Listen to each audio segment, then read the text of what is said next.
Next is tundra. Beyond the Arctic and Antarctic Circle is the region of tundra vegetation. Here the winters are long and bitterly cold, and the growth of all vegetation is confined to very short, cool summer. Natural vegetation and wildlife in the region includes the Arctic और Antarctic circle के beyond में tundra vegetation है। यहाँ पे बहुत ही ज़्यादा weather जो होता है वो बहुत ही ज़्यादा कोल्ड होता है।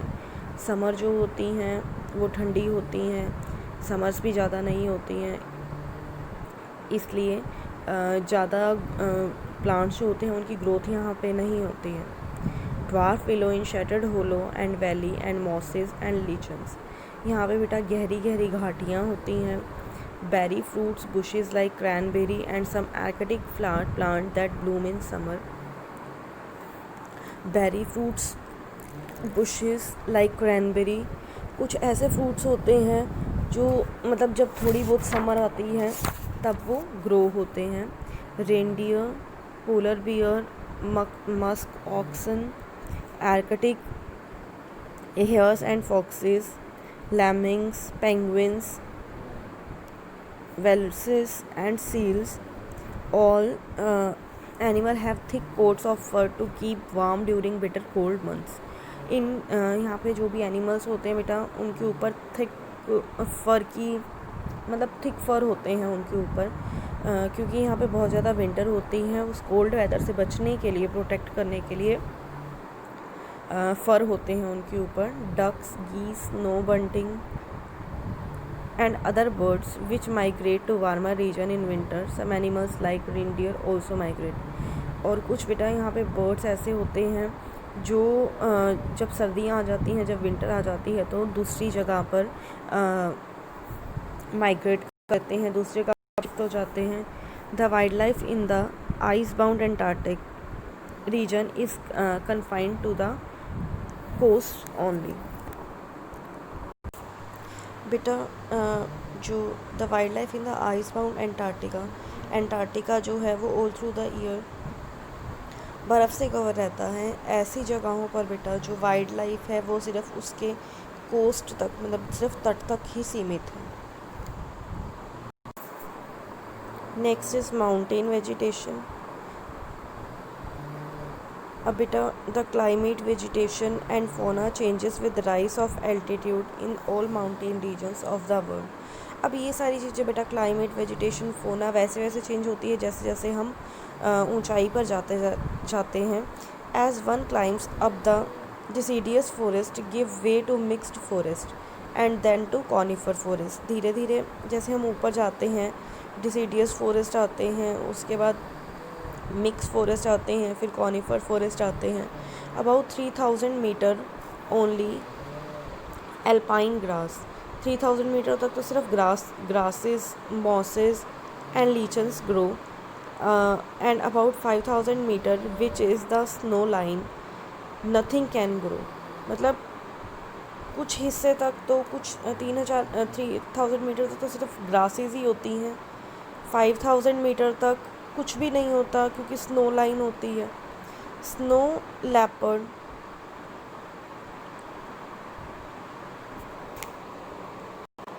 chamois, yak, mouflon and mountain goat have thick coats of hair to withstand very cold weather. They are also sure-footed। अब बेटा मतलब वहाँ पे जो एनिमल्स होते हैं उनके ऊपर भी फर होते हैं, क्योंकि वहाँ पे भी वेदर जो होता है वो बहुत ज़्यादा कोल्ड होता है। The snowy owl can also be spotted at high altitude. Snowy owl भी होते हैं वहाँ पे। In India mountains still have the best forest cover. ज़्यादातर जो फॉरेस्ट हैं वो माउंटेन्स पे हैं। In the lower foot hills teak and sal predominate. Lower foot hills पे टीक और साल जैसे ट्रीज़ हैं। Higher slopes are covered with walnut, chestnut, maple, elm, poplar and birch forest. And temperature decreases with height. धीरे धीरे height के साथ साथ टेम्परेचर कम होता जाता है। Conifer forest of pine, cedar, and silver fir appear. Beyond 4,000 meter, only grasses and shrubs can be found. Importance of forest. Forest are an essential part, हमें पता ही है बेटा फॉरेस्ट जो है वो असेंशियल पार्ट्स हैं हमारी लाइफ के, और अर्थ बायोस्फीयर के भी इम्पॉर्टेंट पार्ट हैं because of the reason listed below. They maintain an ecological balance on the earth. Ecological balance maintain करते हैं. Plants convert energy received from the sun into food energy for the animal kingdom. अब plant जो होते हैं बेटा जो सन से energy लेते हैं उसके अकॉर्डिंग वो अपनी एनर्जी को फूड एनर्जी में कन्वर्ट कर देते हैं एनिमल किंगडम के लिए. Forest provide a habitat for wild life. Each biome has its own particular species as you have seen. They also help in reducing air pollution. बेटा ये air pollution को reduce करते हैं. Keep down the level of green houses gases such as carbon dioxide and increase the oxygen in the air. Trees in the forest are important in checking soil erosion especially along slopes. Slopes के आसपास बेटा ये soil erosion के लिए बहुत important है. Roots bind soil particles and do not let it get washed away during floods. अब जो रूट्स होती हैं ट्रीज़ की वो क्या करती हैं, सॉइल को बाउंड कर लेती हैं और फ्लड्स के टाइम पर उसको बहने नहीं देती हैं साथ में. Roots also allow to surface run off to penetrate into the ground and thus recharge the groundwater resources. Trees generally increase the humidity of the atmosphere and therefore indirectly help in rainfall. Rainfall में help करते हैं. A variety of major and minor products are obtained from forest. हमें बहुत सारी चीज़ें मिलती हैं जैसे आपको पता ही है गम, हर्ब्स, मेडिकल प्लांट्स होते हैं, flowers, leaves. Trees can be reclaim land that has been ruined by faulty management. अब ट्रीज जो है बेटा लैंड को फर्टाइल करने में हेल्प करते हैं जो लैंड ख़राब हो चुका है. Threats to forest resources. इस टाइम पे बेटा हमारे फॉरेस्ट रिसोर्सेज जो हैं उनको बहुत बड़ा ख़तरा पैदा हो गया है. फर्स्ट है डिफॉरेस्टेशन. डिफॉरेस्टेशन में क्या किया जाता है बेटा, deforestation much of the forest land has been converted into farm land. इसके अंदर पॉपुलेशन बेटा बहुत इंक्रीज़ हो गई है. इसके अंदर जो डिफॉरेस्टेशन कर दिया जाता है मतलब जो पेड़ पौधे होते हैं उनको हटा दिया जाता है, साफ़ कर दिया जाता है और वहाँ पे रहने के लिए लैंड बना दिया जाता है. Wanton destruction and depletion of forest resources for timber and would.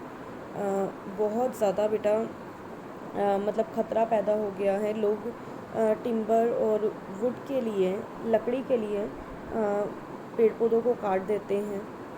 Over grazing by animals.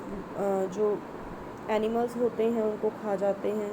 Millions of acres of forest are destroyed by forest fire, many of which occur due to the human carelessness. अब बेटा forest fire मतलब जला दिया जाता है जंगलों को, तो उसके कारण जो है वो बहुत ज़्यादा फॉरेस्ट का नुकसान हो रहा है इस टाइम पे. How to resolve the crisis. हम इन सब चीज़ों को बंद कैसे कर सकते हैं, अपने फॉरेस्ट को बचा कैसे सकते हैं. Create public awareness. सबसे पहले तो पब्लिक अवेयरनेस क्रिएट करके लोगों को बता के उनके बारे में प्लांट्स की क्या इम्पोर्टेंस है हमारी लाइफ में. Take measures to reduce the number of the forest fire. ये देखकर कि फॉरेस्ट फायर से कितने जो जंगल हैं वो, कितने जो फॉरेस्ट हैं वो जला दिए गए हैं, उनको रीप्लांटेड करना और उनको दोबारा फर्टाइल बनाना. Undertake afforestation and reforestation programme. We need to replant vast acres of land with forest whether cutting is required to ensure their future supplies. मतलब अफॉरेस्टेशन होने से रोकना, मतलब जंगल जो प्लांट्स हैं उनको कटने से रोकना, जहाँ पे कटे हैं वहाँ पे दोबारा प्लांट्स लगाना.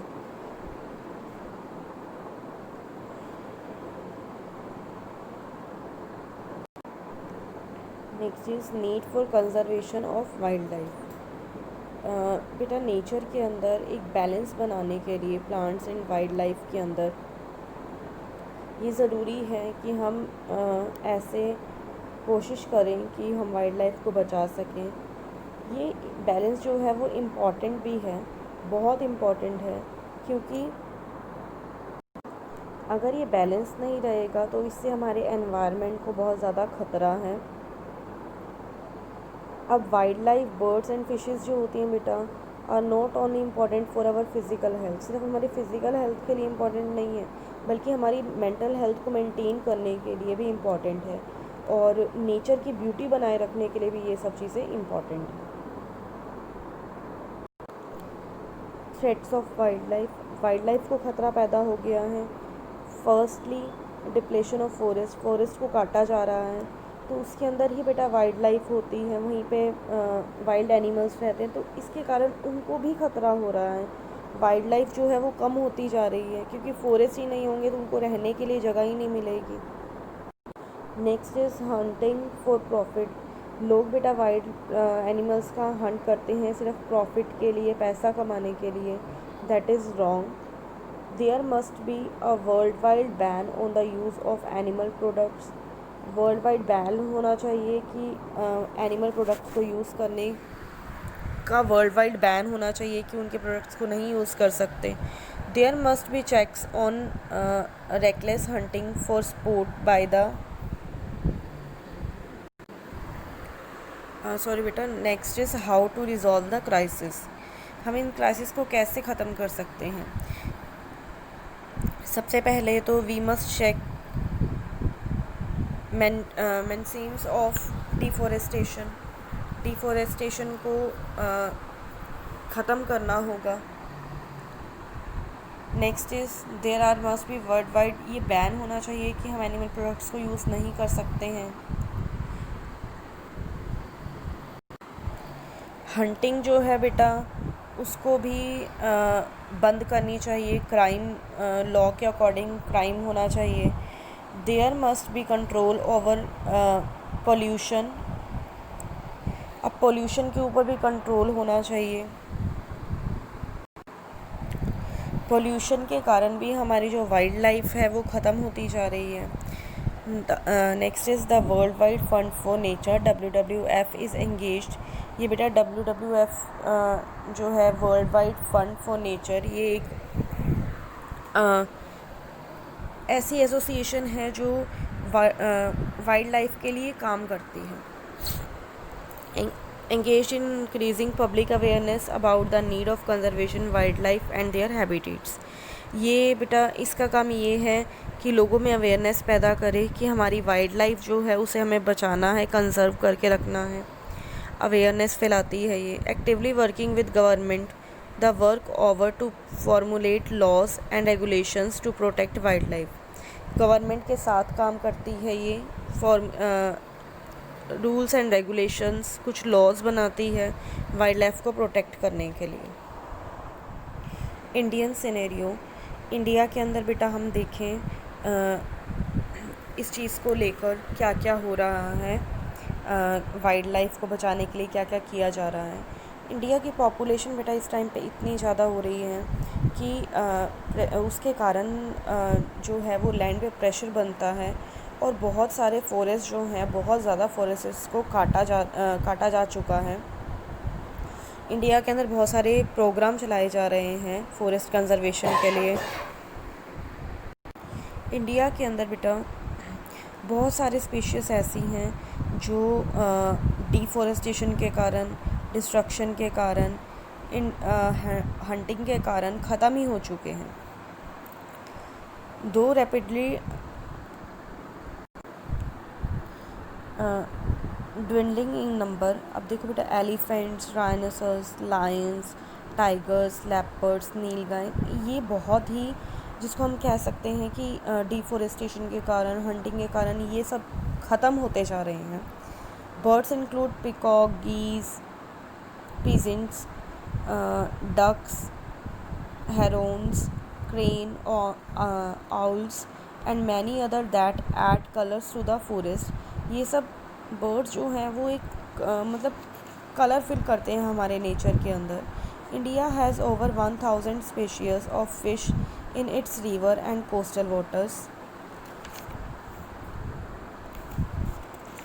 अब बेटा हम जिसको कह सकते हैं कि बर्ड्स इतने प्यारे प्यारे बर्ड्स जो हैं, एनिमल्स जो हैं, ये सब हमारे नेचर के लिए बहुत इम्पॉर्टेंट हैं, लेकिन बहुत सारे रीज़न्स के कारण, डिफॉरेस्टेशन, हंटिंग, इन सब के कारण ये सब चीज़ें जो हैं वो ख़त्म होती जा रही हैं।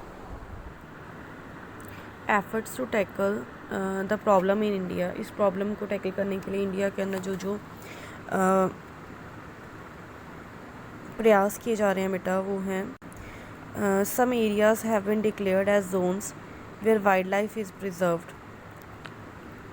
कुछ जोन्स ऐसे बना दिए गए हैं बेटा जहाँ पे वाइल्ड लाइफ को रखा जा रहा है। इन एरियाज़ को सेंचुरीज़ या फिर नेशनल पार्क्स बोलते हैं। इंडिया के अंदर 104 नेशनल पार्क्स हैं और 551 वाइल्ड लाइफ सेंचुरीज़ हैं। बायोस्फीयर रिजर्व्स बनाए गए हैं। Conserve forest and wild life, इनके अंदर भी फॉरेस्ट और वाइल्ड लाइफ को कंजर्व रखा जाता है। 18 biosphere reserves have been established to cover varied climate and vegetation zones. मतलब